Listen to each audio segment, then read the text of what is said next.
మీ business ఏదైనా మీ ఊర్లో promotion చేయాలంటే అది సుమన్ టీవీతోనే సాధ్యం. ఇప్పుడే సంప్రదించండి.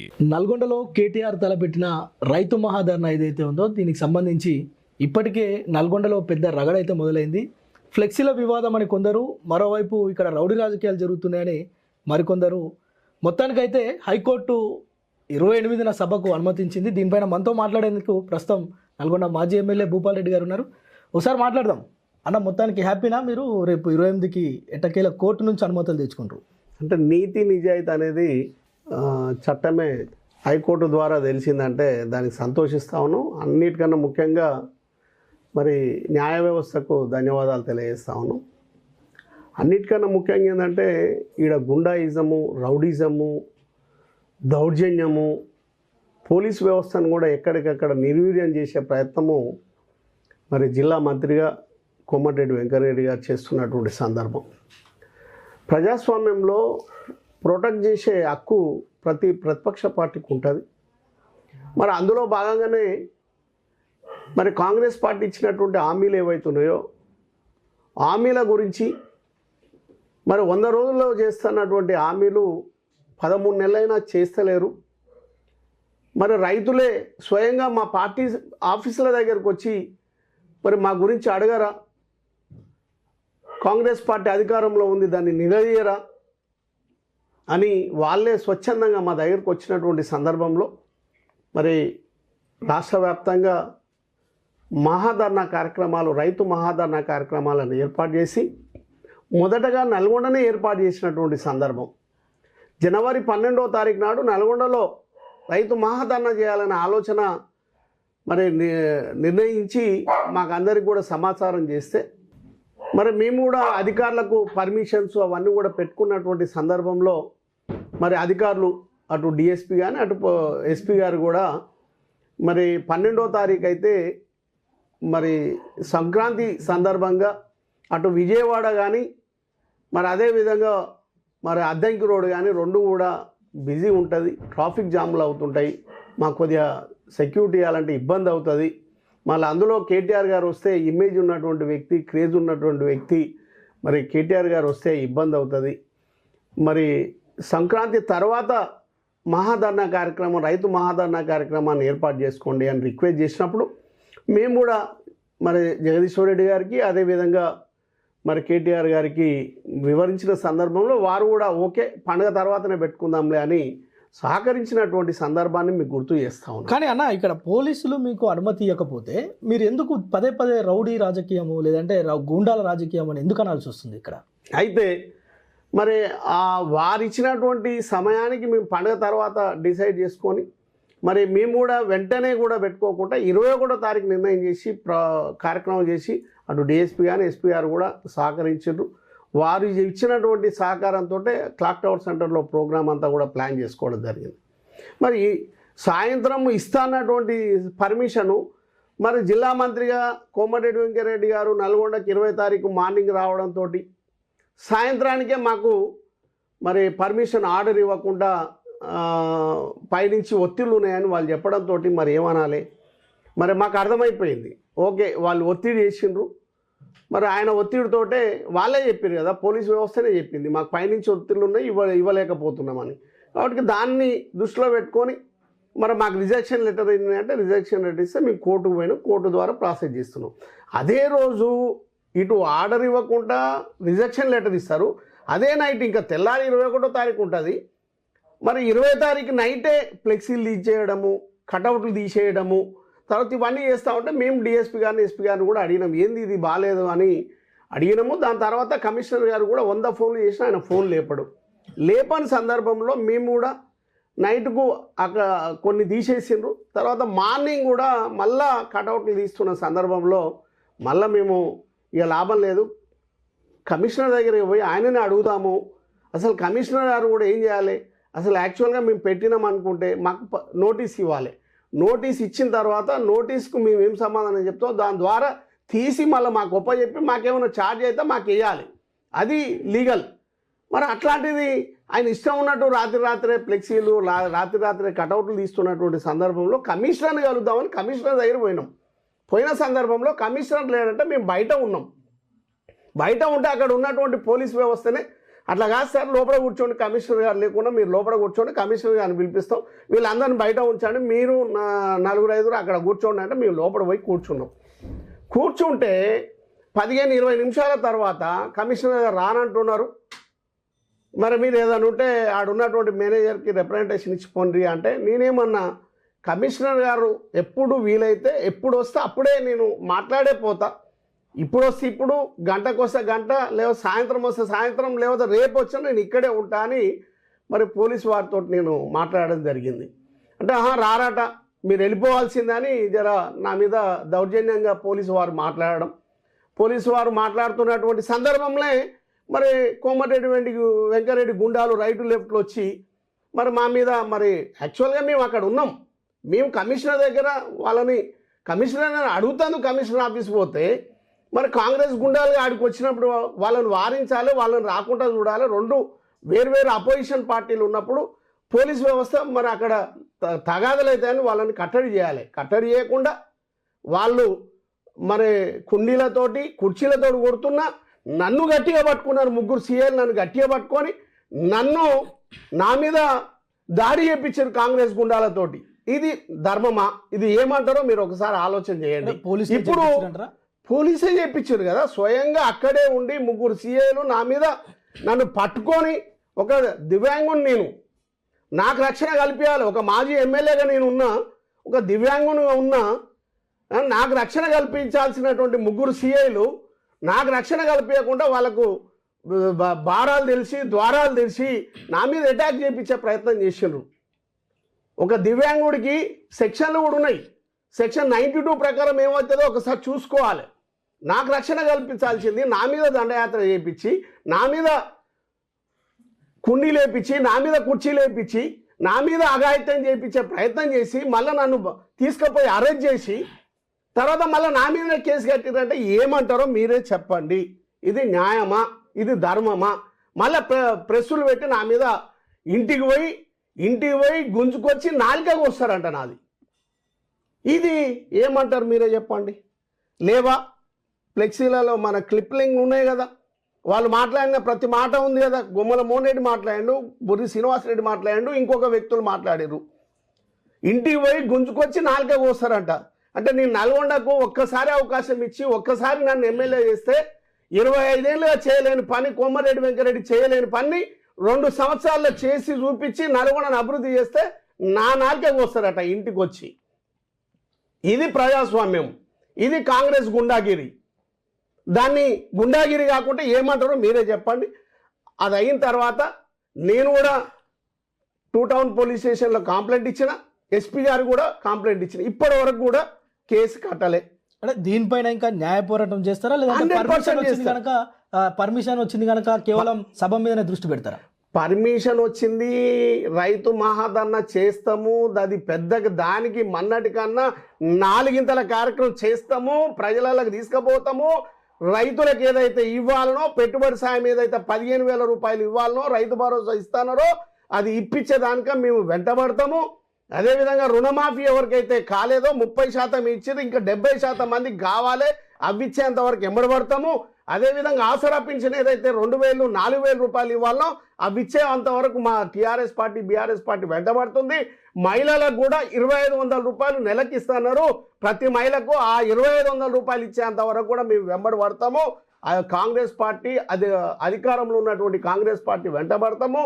దాంతోపాటు కౌలు రైతులకు కూడా 15,000 రూపాయలు ఇవ్వాలి, ఉపాధి హామీ కూలీలకు కూడా 12,000 రూపాయలు ఇవ్వాలి. కళ్యాణ లక్ష్మి షాదీ ముబారక్ ద్వారా 1,00,000 కాదు, తులం బంగారం కూడా ఇస్తున్నారు. తులం బంగారం ఇచ్చేంత వరకు మేము ఖచ్చితంగా పోరాటం చేస్తాం, వెంబడిస్తాం, ఖచ్చితంగా వాళ్ళ మెడల్ ఉంచే ప్రయత్నం చేస్తాం.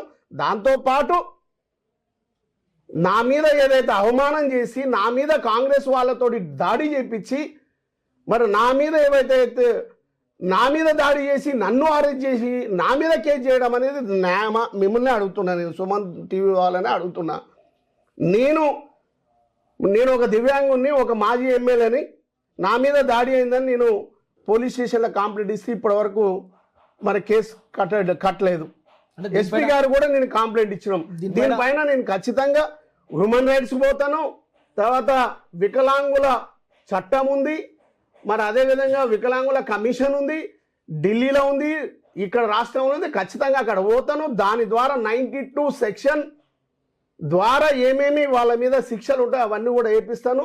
ఒక వికలాంగుని అవమానించినా, ఒక వికలాంగుని వాళ్ళ మీద అటాక్ చేసినా ఏం సెక్షన్ ఉందో, ఏమి అవి ఉన్నాయో ఖచ్చితంగా ఎమ్మడి పడతాను. దాని మీద పోరాటం చేస్తాను కూడా నేను కూడా మీ ద్వారా తెలియజేసుకుంటూ, ఎస్పీ గారు కూడా వెంటనే దాని మీద చర్య తీసుకోవాలని నిన్న కూడా పోయి అప్లికేషన్ ఇచ్చి రిసీవ్డ్ కాపీ తీసుకొని వచ్చినాం. కాబట్టి నేనేమంటున్నానంటే ఈ ప్రజాస్వామ్యంలో ఎవరిని అవమానించాల్సిన అవసరం లేదు. గతంలో ఇదే కోమటిరెడ్డి వెంకరెడ్డి నన్నే కదా అవమానించింది. ఒక చేయతో నేనేంది పోటీ చేసేది అన్నాడు కదా, అప్పుడే కదా చూపించింది. అప్పుడే కదా నల్గొండ ప్రజలు 25,000 ఓట్లతో ఓడగొట్టింది. 4 సార్లు గెలిచినా 5 సార్లు గెలిచినా అని ఒక్కొక్కడు 1 చెంచాలు మాట్లాడుతున్నారు కదా. 4 సార్లు గెలిచినాం, 5 సార్లు గెలిచినాం కాదు, ఒక్కసారి గెలిచినా భూపాల్ రెడ్డి ఈ నల్గొండకి ఏం చేసిండో ప్రజలకు తెలుసు. ప్రజల అవసరాలు ఏ విధంగా తీర్చిండో తెలుసు. నల్గొండ ఏ విధంగా అభివృద్ధి చేసిండో నల్గొండ ప్రజలకు తెలుసు. ఒక్క అవకాశం ఇస్తే 1,500 కోట్ల రూపాయలతో నల్గొండ అభివృద్ధి చేసిండు. ఐటీ హబ్ తీసుకొచ్చిండు, కంప్లీట్ చేసిండు. మెడికల్ కాలేజ్ తీసుకొచ్చిండు, మెడికల్ కాలేజ్ కంప్లీట్ చేసిండు. ఎన్జీ కాలేజ్ తీసుకొచ్చిండు, నిర్మాణం అవుతుంది. రోడ్లన్నీ కూడా అభివృద్ధి చేసిండు. కళాభారతి తీసుకొస్తే దాన్ని క్యాన్సిల్ చేసి ఆపేసిండ్రు. తర్వాత ట్యాంక్ బండ్ తీసుకొస్తే దాన్ని శాంక్షన్ చేసి జీవో తీసుకొచ్చి పైసలు తెస్తే దాన్ని ఆపిర్రు. తర్వాత వల్లభరావు చెరువు నక్లెస్ రోడ్ చేస్తే శాంక్షన్ తీసుకొచ్చి జీవో ఇచ్చి టెండర్ చేస్తే దాన్ని కూడా ఆపిండ్రు. తర్వాత ఇప్పుడు కూడా పెద్దబండ నుంచి మన సుభాష్ చంద్రబోస్ దగ్గర రోడ్ వేయలేకపోతున్నారు. మన ఐటీఐ కాలేజ్ నుంచి డియూ ఆఫీస్ దాకా రోడ్ వేయలేకపోతున్నారు. దానికి పైసలు కూడా శాంక్షన్ అయినాయి. మరి అదేవిధంగా యూజీడీ కోసం 216 కోట్ల రూపాయలతోటి మరి శాంక్షన్ చేయించి పనులు అవుతూ ఉన్నాయి. నాణ్యత లేని పనులు చేస్తున్నటువంటి సందర్భం. మరి ఇవన్నీ కూడా నేను ఒక్కసారి అవకాశం ఇస్తేనే గది చేసి పెట్టిన. నేను 4 సార్లు 5 సార్లు గెలిస్తే ఏందంటున్నా, బీరకాయ తింటాను వానికి వస్తుంది. అది దేని వానికి రాదు. బీరకాయ నేతి బీరకాయ దేని వానికి వస్తుంది. అదొక నేతి బీరకాయ కోమటిరెడ్డి వెంకరెడ్డి ఎవరికైనా ఉపయోగపడుతుందా? నల్గొండ ప్రజలకు ఏ విధంగా ఇబ్బంది పెట్టాలి, ఏ విధంగా నష్టం చేయాలి, నల్గొండ ప్రజలు ఏ విధంగా ఏడిపియాలనే ప్రయత్నంలో కోమటిరెడ్డి వెంకరెడ్డి జిల్లా మంత్రి ఉన్నాడు. కానీ భూపాల్ రెడ్డి నల్గొండ ప్రజల అవసరాలు ఏ విధంగా తీర్చాలి, నల్గొండ ప్రజలకు ఏ విధంగా అవసరాలు తీర్చి వాళ్లకు సౌకర్యాలు కల్పించాలనేది కంచర్ల భూపాల్ రెడ్డి తత్వం. కానీ నన్ను భయపెట్టించో లేకపోతే ఇంటికి వచ్చి నాలుక పోస్తా అంటేనో భయపడే రకం కాదు ఇది. నా మీద చిన్న చిన్న మాటలు మాట్లాడుతూ ఉన్నారు. నా గురించి వచ్చి నా ఊరికి వచ్చి తెలుసుకోండి. నేనేందో, నా గౌరవం ఏందో నా ఊరు ప్రజలు చెప్తారు. ఎవరికైనా ఎవరి మనిషి విలువ తెలవాలన్నా ఊర్లో పోతే చెప్తారు. పోదాం కోమటిరెడ్డి వెంకరెడ్డి ఊరికి పోదాం, లేకపోతే నా ఊరిమాటలకు రండి. లేకపోతే వాళ్ళు ఎవరైతే నిన్న మీ ఛానళ్ళలో మాట్లాడారు కదా వాళ్ళ ఊళ్ళలో పోదాం. వాళ్ళ హిస్టరీ, వాళ్ళ తల్లిదండ్రుల హిస్టరీ, వాళ్ళు చేసిన హిస్టరీలు వాళ్ళ ఊళ్ళలో పోదాం. వాళ్ళ ఇంటి పక్కల వాళ్ళు, వాళ్ళ పాలోళ్ళు, వాళ్ళ కుటుంబ సభ్యులే చెప్తారు వీళ్ళు ఎట్లాంటి వాళ్ళు అనేది. ఇట్లాంటి వాళ్ళు నా గురించి చెడుగా మాట్లాడితే ప్రజలు ఏ విధంగా బుద్ధి చెప్పాలో ఖచ్చితంగా బుద్ధి చెప్తారు. ఇంకా నేను కూడా ఏంటంటే నా నోటికి ఇంకా చిన్నోళ్ళ గురించి ఏం మాట్లాడతాను నేను మాట్లాడలేకపోతున్నాను నేను. కానీ ప్రజలకు తెలుసు, ఆ అటుపక్క వాళ్ళకి ఇటుపక్క వాళ్ళకు ఊరోళ్ళకి తెలుసు ఎవరెవరు ఏం చేసిండ్రో, తల్లిదండ్రులకు ఏం చేసిండ్రో, మరి అందరు కూడా తెలుసు ఏం చేసిండ్రో. మాట్లాడేటప్పుడు ఎవరి క్యారెక్టర్ గురించి అడగని మాట్లాడొద్దు. నా గురించి కోమటిరెడ్డి వెంకరెడ్డి గతంలో మాట్లాడిండు. వానితోటి ఏంది, వాడు చేయలేనితో నా పోటీ ఏందని మాట్లాడండి. అందుకే నేను మాట్లాడుతున్నా. నేను వర్కులు కాంట్రాక్టులు చేస్తుంటే నా మీద దండయాత్ర చేసి విజిలెన్స్లు పెట్టి నన్ను ఎన్నో ఇబ్బందులు పెట్టి 100 కోట్ల నష్టం చేశారు. అందుకే కోమటిరెడ్డి వెంకరెడ్డి మీద నిలదీస్తా ఉన్నా. మీ జోలికి రాలేదే. మీరు కూడా చేయండి. నా తప్పులు ఏమైనా ఉంటే నిలదీయండి, కంప్లైంట్ చేయండి, కలెక్టర్ కంప్లైంట్ చేయండి, ఎస్పీ కంప్లైంట్ చేయండి, తర్వాత ఇంకేమైనా చేయండి, దేనికైనా రెడీ. కానీ వ్యక్తిగతంగా విమర్శించి చెయ్యలేదు అది ఇది లేదంటే నాకెట్లయితే చేతులు లేవో మీకు కూడా భగవంతుడు చేస్తాడు. చేతులు లేకుండా, నాలుకలు లేకుండా, కాళ్ళు లేకుండా నపంచుకలు అయ్యే పరిస్థితి భవిష్యత్తులో భగవంతుడు తీసుకొస్తాడు. ఒకసారి వికలాంగులని అవమానపరిచి మాట్లాడారు కదా, భవిష్యత్తులో భగవంతుడే చూపిస్తాడు. మీకు ఏ విధంగా మీకు అవమానం చేయాలో భగవంతుడు చూపిస్తాడు. నన్ను కాదు అవమానపరిచేది. 4 సార్లు 5 సార్లు అవకాశం ఇస్తే 100 కిలోలు 200 కిలోలు 70 కిలోలు ఉన్నటువంటి వ్యక్తులు నల్గొండకు అభివృద్ధి చేసే దిశగా పోండి. నువ్వు ఒక మంత్రిగా ఉన్నావు, తీసుకురా ఒక 3,000 కోట్ల రూపాయలు తీసుకొచ్చి నల్గొండను అభివృద్ధి చేయి. ఒక ఎమ్మెల్యేగా 1,500 కోట్ల రూపాయలు తీసుకొచ్చి నల్గొండను అభివృద్ధి చేసిన నువ్వు చేయి.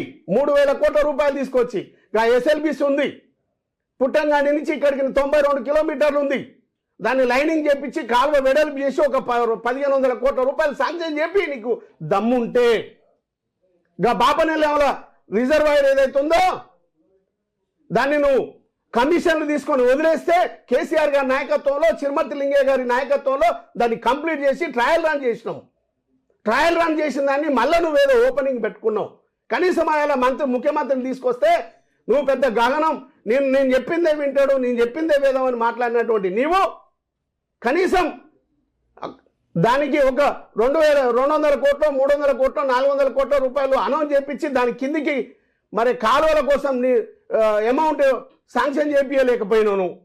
దానికి శాంక్షన్ చెప్పి ఒక 500 కోట్లు ఉదయ సముద్రానికి దమ్ముంటే. మెడికల్ కాలేజ్ ఏదైతుందో కేసీఆర్ గారి నాయకత్వంలో దాన్ని కంప్లీట్ చేసినాం. నీవు 3 సార్లు మెడికల్ కాలేజ్ తెస్తా 3 సార్లు ఓట్లు వేయించుకొని ప్రజలను మోసం చేస్తే కేసీఆర్ గారి నాయకత్వంలో మెడికల్ కాలేజ్ కంప్లీట్ చేసినాం. దాన్ని ఓపెనింగ్కి వచ్చినావు సిగ్గుంటే. నువ్వేం చేయాలి? మెడికల్ కాలేజ్ ఓపెన్ అయిన తర్వాత 5 సంవత్సరాలు దాటి 6వ సంవత్సరం మెడికల్ కాలేజ్ నడుస్తుంది నల్గొండలో. ఇప్పుడు నల్గొండ సూపర్ స్పెషాలిటీ హాస్పిటల్ నిర్మాణం చేయాలి. దానికోసం ఒక 250 కోట్ల రూపాయలు అనౌన్స్ చేపియాల్సి ఉండేను, కానీ చేపియలేకపోయినావు. దమ్ముంటే గజ్జేపి, నా మీద కాదు, ప్రజల అవసరాలు తీర్చు, నల్గొండ అభివృద్ధి కోసం ప్రయత్నం చేయి. నా కోసమో నా మీదనేదో నీ యొక్క రైటు లెఫ్ట్లు నీ యొక్క వాళ్ళని నా మీద ఏదో ఉసుగొల్తే నేను కూడా ఏందో చూపిస్తా. దేనికి వెనుక పోయే ప్రసక్తే లేదు. మళ్ళీ ప్రతి ఇంటింటికి తిరుగుతా, మీరు చేసే అన్యాయాలు ప్రజల దృష్టికి తీసుకొస్తా, మిమ్మల్ని ప్రజాకోట్లో చిత్తుగా ఓడగొట్టి ఈ నల్గొండ కోట పైన గులాబీ జెండా ఎగిరేసి ఏవైతే చేస్తా అనుకున్నానో, ఏవైతే నల్గొండ పునర్నిర్మాణం పూర్తి చేస్తా అనుకున్నానో ఆ నిర్మాణం పూర్తి చేసి నల్గొండ ప్రజలు నా మీద ఆదరించిన గౌరవానికి సల్యూట్ పెడతా. అది దమ్ము. రైట్ అన్న, చివరిగా ఒక విషయం చెప్పండి. రేపు కేటీఆర్తో పాటు ఎంతమంది జన సమీకరణ చేస్తున్నారు? కేటీఆర్ గారికి క్రేజ్ ఉంది. అన్నిటికన్నా ముఖ్యంగా గ్రామాలలో సమస్యలు ఉన్నాయి. అన్నిటికన్నా ముఖ్యంగా మన 21వ తారీఖు అయిపోయేది. దాన్ని కాకుండా ఇప్పుడు వాళ్ళు 21, 22, 23, 24 గ్రామ సభలు పెట్టిండ్రు.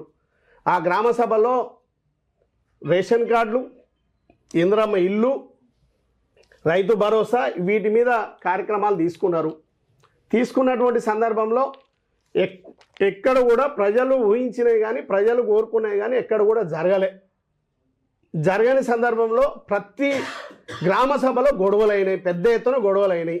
అసలు గ్రామ సభలు ఈ కాంగ్రెస్ ప్రభుత్వం రేవంత్ రెడ్డి గారు ఎందుకు పెట్టిండు అనేది ప్రజలలో ఆలోచన వచ్చింది.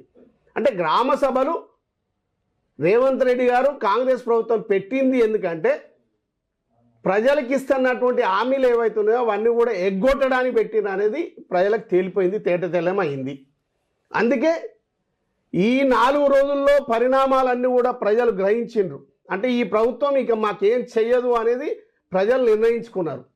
ఆ సందర్భంలో ఇంకా పెద్ద ఎత్తున ఉప్పెనలాగా రేపు మన కేటీఆర్ గారు వస్తున్న సందర్భంలో ఆయన దగ్గరకు వచ్చి వాళ్ళ బాధలు చెప్పుకోవడానికి రేపు పెద్ద ఎత్తున రైతాంగం కానీ, మహిళలు కానీ, ఆసరా పెన్షన్దారులు కానీ, యువకులు కానీ మరి వీళ్ళందరూ కూడా రేపు పెద్ద ఎత్తున రాబోతారు.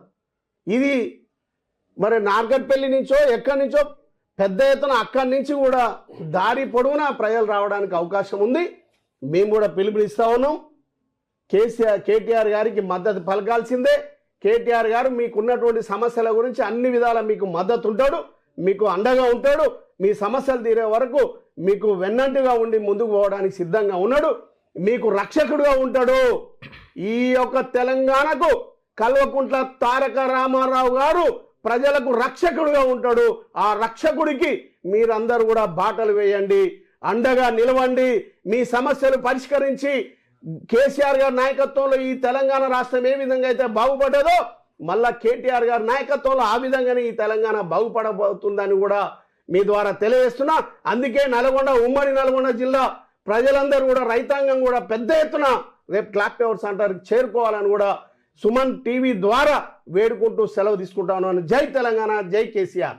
రైట్, మొత్తానికి ఇది 28కి సంబంధించి సభ ఏర్పాట్లు ముమ్మరంగా చేస్తున్నాం. ప్రజలే స్వచ్ఛందంగా కేటీఆర్ను చూసేందుకు, ఇక్కడ ఏవైతే సమస్యలు నెలకొన్నాయో వాటన్నిటిని కేటీఆర్ దృష్టికి తీసుకెళ్లేందుకు పెద్ద ఎత్తున ప్రజలే స్వచ్ఛందంగా వచ్చేందుకు కూడా సిద్ధమవుతున్నారని చెప్తున్న పరిస్థితి అయితే ఉంది.